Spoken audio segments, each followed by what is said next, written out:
I never expected her to remember my name, let alone everything else. It was just one of those damp, gray afternoons where the city felt heavier than usual. I had ducked into my friend's apartment building on a whim. The kind of place you visit because you don't have anywhere else pressing to go. The hallway smelled faintly of old carpet and something floral, maybe the neighbor's candle. I hesitated outside her door, half considering whether it was too late to turn back. When she opened the door, I froze, more out of habit than anything. She was standing there in a soft sweater, one hand holding a mug, the other brushing a loose strand of hair behind her ear. There was a pause, the kind of pause that stretches without awkwardness. "Oh," she said, then smiled faintly, as if she'd been expecting me. "You're here." I nodded. "Yeah, thought I'd drop by." My voice sounded smaller than I intended. Her eyes flicked down to the small tote bag I carried. "Still bringing that everywhere?" she asked, half teasing. The joke landed somewhere light, but my chest tightened anyway. Inside, the apartment smelled of warm bread and coffee. The city noise softened behind the thin walls. I followed her into the kitchen, noticing how her hands moved as she set down her mug. Careful, deliberate. I tried not to watch too closely, but my eyes betrayed me. She caught the flicker, didn't comment. We sat opposite each other, and I noticed the little things. The way she hummed softly when she stirred her coffee, the tilt of her head as she leaned against the counter, how she remembered my favorite cup from last time. A memory of me pausing at the cafe across town to decide between two pastries came to mind, and she had remembered. It was just a tiny gesture, but it felt heavy. I wanted to say something, anything, that wasn't obvious, but my words fell short. "You made this?" I asked, nodding toward a small plate of cookies she'd set beside my cup. She said, voice gentle, almost a whisper. "Figured you might like them." I smiled, not wanting to admit how much I appreciated it. My hand brushed a napkin on the table, folding it twice before letting it rest. There was a quiet comfort in her presence, one that made the empty apartment I'd left behind feel colder than ever. I realized how often I went through the motions, unsent texts, paused thoughts, long walks to nowhere, and how rarely someone really noticed. We spoke little. I caught her glancing at me once, then quickly at her mug, a flick of embarrassment or something like it. I laughed softly at a joke she didn't really make, the kind of dry humor that lingers in the spaces between words. She watched, lips twitching, and I realized I hadn't looked away from her for more than a few seconds. When it was time to leave, I hesitated in the doorway. The city had grown darker, rain starting to patter against the window panes. I felt the familiar knot of loneliness, the quiet itch of wanting more, but not knowing how to ask. She paused, one hand on the doorknob, the other brushing her hair again. "You're welcome to stay for dinner next time," she said softly, almost as an afterthought. The words weren't urgent, but they lingered, hanging between us. I nodded, unable to form a proper response, my chest tightening with the weight of something unnamed. I stepped back into the hall, the quiet echo of her apartment behind me, and my phone buzzed. A message. From her. Just a single line, "Don't forget your cup." I stared at it, thumb hovering over the screen. My chest thumped too loudly. One visit. That was all. One visit had already begun to change everything. A few days later, I found myself back at her apartment. She answered the door wearing an oversized cardigan that smelled faintly of laundry detergent and vanilla. There was no real reason I was there again, except that the streets outside had been gray, the sky too low, and somehow I couldn't stop thinking about the warmth inside that apartment. We moved to the kitchen, her making tea while I fiddled with the sugar packets, folding them neatly before tearing them open anyway. She hummed softly, the same tune as before, and I realized I was listening too closely, memorizing it. "You ever regret anything?" she asked suddenly, as she stirred her tea. Her voice didn't ask for an answer, really. It was more like testing the air between us. I froze, then shrugged. "Maybe. Small things. Mostly. I don't know. Little chances I didn't take." She nodded, leaning against the counter, eyes tracing the steam rising from her cup. I divorced a few years ago," she said quietly, almost like admitting it to herself as much as to me. Took me a long time to be okay with just being me. Alone. I didn't know what to say. I wanted to say something, anything to fill the space, but the words felt clumsy. Instead, I watched her hands curl around the mug, the way her thumb brushed against the rim, how her knuckles pressed into the porcelain. The familiarity of her, was already starting to feel dangerous. Not because she was unkind or anything like that, but because this wasn't supposed to be my place. She was mid-40s. I was 20-something. Friend's mom. Too close to lines that couldn't be crossed. And yet, I imagined other things.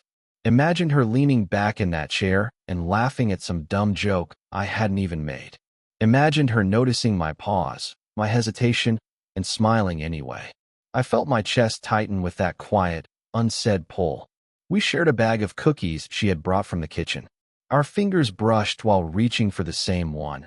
A fleeting contact that lingered far longer in my mind than it did in reality. We laughed softly at something unremarkable, the kind of laugh that leaves echoes in the room when it's gone. At one point, she asked me to hold a plate while she cleared the counter. I handed it back, but our hands touched again, just for a moment. She didn't pull away quickly, didn't make a joke about it. That brief pause felt heavier than 1,000 words. I could almost hear the unspoken question in her gaze. Do you feel it too?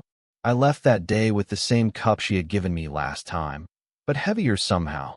Heavier with things I didn't yet have the courage to name. Outside, the city was the same dull gray, but my chest ached differently, in a quieter, more insistent way. I don't know why that moment stayed with me. Maybe because it felt like someone finally saw me. I stopped by her apartment one Thursday evening. The hallway smelled of damp carpet and the faint trace of something floral again. I hesitated outside the door, half wondering if I should have called first. When she opened it, she looked different. Tired, maybe, or guarded. She smiled, but it didn't reach her eyes fully. Hey, she said, a little too quickly. Hey, I replied. I stepped inside anyway. She poured tea in silence. I watched her hands, the subtle tremor when she lifted the kettle.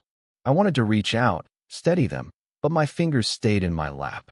Silence settled around us, punctuated by the ticking clock and the low hum of the fridge. I probably shouldn't talk too much tonight, she said finally, her voice soft. Long day. I nodded, trying to read her. She seemed distant, but not angry. Hesitant. That made my chest ache in a quiet way, the ache of wanting to reach across an invisible line, but sensing a wall I wasn't allowed to touch. I kept glancing at her, noticing how she fiddled with the edge of her sleeve, how her eyes lingered on the steam curling from her cup. I imagined her noticing my glance, imagining the thoughts behind it, and then pulling back. Maybe that's what I was afraid of, that she'd see me, really see me, and step away. Halfway through, a knock at the door startled us both. A neighbor, I realized, asking about some maintenance thing. She excused herself quickly, leaving me with the kettle in hand. I froze, gripping it too tightly, the warmth searing my fingers. I didn't want to break the quiet that had grown between us, even if I didn't understand it fully. When she returned, she leaned against the counter, closer than necessary. My heart thudded in my chest at the proximity. Her eyes searched mine, but there was a hesitation there, a question she wouldn't speak aloud. I wanted to say something, anything, but the words failed me. My hand twitched toward hers before I caught myself. Instead, I poured her another cup of tea, and our fingers brushed. Just for a second. She didn't move away, but she didn't hold it either. We sat side by side at the table, the silence thick and slow. I imagined leaning closer, the faint brush of lips, and my stomach knotted. She tilted her head toward me as if to speak, then paused, the words lost. A half smile, almost apology, lingered on her lips. When I left, the door closing behind me felt like the end of something and the start of everything at once. My hand still tingled from the brief contact, my mind replaying every glance, every paused motion. I didn't know if she felt the same pull, or if I was imagining it all. But for a moment, just a flicker, it was close. Too close. And that moment stayed with me as I walked back into the quiet streets, wondering if anyone else could ever understand how heavy silence could feel. It was raining lightly when I saw her again, under the amber glow of a street lamp. She was leaning against the railing of the small park bridge, coat collar turned up, hands tucked into her pockets. I hesitated before stepping closer. The way the rain made the world smaller, quieter, made me feel exposed, though I didn't know why. She looked up when I arrived. "You came out here?" Her voice was soft, cautious. "Yeah, thought I'd walk a bit," I said. I kept my gaze on the wet pavement between us. We walked side by side, neither saying much.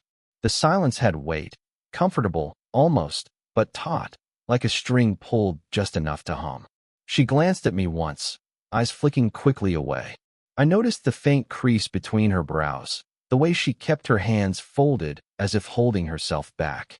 At some point, she stopped. Just stopped. I stumbled slightly, caught by surprise. She turned to me, eyes wide, a little startled. Her voice faltered. I felt my chest tighten, knowing she was holding something back. "You okay?" I asked, trying to keep it light, but the words felt hollow. She shook her head slightly, a sigh escaping. "I don't know why this matters so much." Her fingers twitched at the edge of her coat. "I'm not supposed to feel like this." I swallowed, feeling the lump in my throat. "Neither am I," I admitted, the words barely audible. I wanted to reach for her hand, but my fingers froze. Instead, I let them hang at my sides, stiff, awkward. She turned back toward the river, shoulders tense. "It's stupid. I shouldn't care what you think, or what anyone thinks." Her gaze lingered on the water, then flicked to mine, brief and searching. I could see the wall she'd built, cracks forming where doubt and longing fought each other. I wanted to tell her everything, but the words would have been too much, too loud for this quiet night. Instead, I just stepped a little closer, letting the space shrink between us. Our shoulders almost touched, and I imagined leaning just a little more, feeling her warmth through the raincoat. A bird cawed somewhere nearby. She shivered, wrapping her arms tighter around herself. I hesitated. "Are you afraid?" The question slipped out before I could stop it. She looked at me then, eyes glistening in the low light. Pause. Her lips parted, almost forming words, then closed again. I could feel the hesitation in the air, the unsaid, the forbidden, the tension between wanting and fearing. We stood there, rain lightning, neither moving. I could sense it, the near confession hovering, fragile as a soap bubble, ready to burst. One small step could change everything. But we didn't. And somehow, that made the moment heavier, more alive. The next week felt different. I stopped by her apartment as usual, but the hallway smelled the same, familiar, and somehow distant. When I knocked, there was no answer. I waited. No footsteps, no greeting. Just the faint hum of the refrigerator behind the closed door. I called her once. No response. Twice. Silence. My thumb hovered over the screen after the third attempt. I wanted to leave a message, but the words felt too heavy, too small, too desperate, and so I didn't. Days passed. When I finally saw her, she was at a cafe we sometimes shared. She looked up and gave me a quick, polite nod before turning back to her phone. Something in her stance had changed, guarded, almost unreachable. I didn't know you were coming here," she said, voice clipped, polite but distant. "Yeah, just passing by," I muttered. My fingers fiddled with the edge of my cup. I caught myself staring at the faint crease in her forehead, at the quick tap of her thumb over the screen, and I realized she was deliberately avoiding looking at me. "I have things going on," she added, glancing briefly at me, then back at the phone. "Some complications. I hope you understand." I nodded, though I didn't. My chest twisted in that quiet ache that comes from noticing someone slip away without warning, the kind of withdrawal that isn't dramatic but deep in its absence. I imagined every possible scenario. Had she remembered my age? The boundaries? Or was it something else? A kid? An ex? Memories she hadn't shared? Every small laugh, every glance from before replayed in my mind with a weight I hadn't anticipated. My own face, hands folding a napkin in the cafe, felt heavy with something I couldn't name. I tried to reach out again the next evening. A message typed, erased. Another one, unsent. I stared at the screen, thumb hovering, imagining how she might read it, how she might recoil, or worse, ignore it. Weeks passed. I kept moving through the motions. Walks, work, coffee, but everything felt paused. Empty chairs, unsent messages, doors not knocked. I realized the world could feel entirely normal while someone I cared about existed just out of reach. Then, one evening, I noticed her cup still at the cafe where she usually sat. Small, abandoned. The faint lipstick mark still visible. I stared at it as if it could tell me something. But it didn't. It was just a cup. A seat left empty. I didn't feel heartbroken. I felt paused. Like life forgot to finish the sentence. I found her in her kitchen one late afternoon, the light from the window low and honey-colored. The city outside was muffled, rain-dampened. I had stopped by without much thought, or maybe too much thought, unsure if I was walking into warmth or a wall. She was at the counter, peeling apples. Her hands moved carefully, methodically, as if counting the seconds between each slice.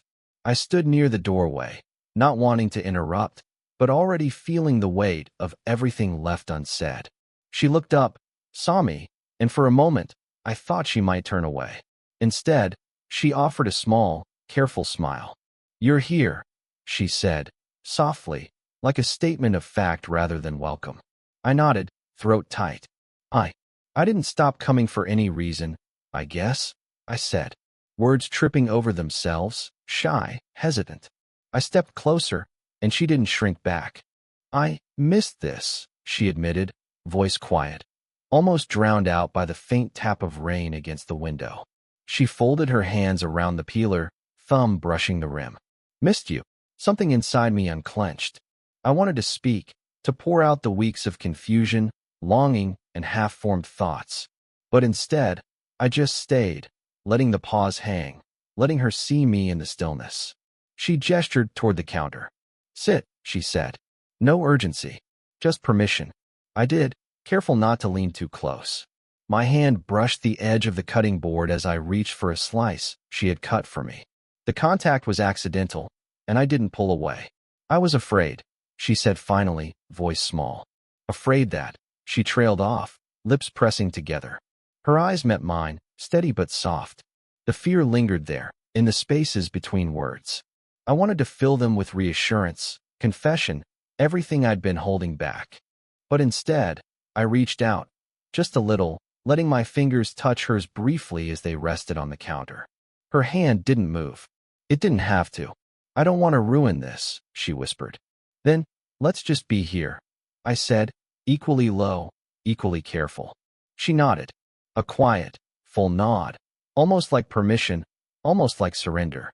The tension that had been pressing on us for weeks thinned, not broken, not solved, just acknowledged. I smiled, and she did too. The kind of smile that carries relief without boasting, comfort without words. My thumb brushed the back of her hand, light, tentative. She didn't pull away. "Okay," she said softly, and that was enough. No declarations, no promises, just the room, the apples, the quiet connection. And somehow, it felt like everything that had been waiting, suspended in the weeks before, had finally found its place. Fragile, imperfect, and entirely real. Months had passed since that rainy evening by the park. Life hadn't changed in sweeping ways, but somehow, everything felt lighter. I found myself stopping by her apartment more often, sometimes just to make black coffee while she finished a report, sometimes to fold napkins the way I'd always done, quietly, deliberately. We had settled into rhythms that were small but meaningful. I knew exactly when she liked her tea, the precise moment to pour, how long to let it steep. She noticed the little things about me, too. The way my shoelaces always came undone, the subtle twitch of my fingers when I was thinking. These habits didn't matter to anyone else, but they mattered here. To her, to me. One morning, 8:47 a.m., I paused outside her door, coffee in hand. She opened it immediately, hair tied loosely, sweater smelling faintly of laundry detergent and vanilla. "You're early," she said, smiling. Not teasing, not flustered. Just present. "I like mornings," I said, shrugging. "And coffee." We shared the cup, hands brushing over the mug, a quiet reminder of months past. No words were needed. I noticed the faint crease at the corner of her eyes when she smiled, and I felt something deep and steady. Not fireworks, not declarations, but the comfort of someone who had become home. Some days we would sit on the bench by the river, the one we'd first walked to, talking about nothing important, letting the air carry the rest. Sometimes she hummed while I listened. Sometimes I fiddled with napkins or a sugar packet. Time didn't matter here. Only the quiet presence did. There were still moments of hesitation, small pauses where a word went unsaid or a thought lingered unspoken. But now, they didn't feel like walls. They felt like space to breathe, to exist together without forcing anything into grand gestures. I remembered the first visit, the mug in her hand, the way she remembered my order, my awkward attempts at conversation. It seemed distant now, but not gone. That visit had changed everything. And everything since. All the pauses, the near confessions, the small silences, had led us here. I leaned back against the kitchen counter one evening, watching her sip her tea, fingers curled around the mug. I let my gaze linger, quietly, as if I could memorize this calm, this ordinary perfection. She glanced at me, a soft smile playing at her lips, and I knew she saw me, fully, without pretense. The coffee had gone cold, the bench remained empty for now, and the city outside continued its quiet hum. But inside, there was warmth. Not perfect warmth, not cinematic magic, just real warmth. I thought to myself, almost silently, I get her. She gets me. And that's enough. And somehow, it was everything.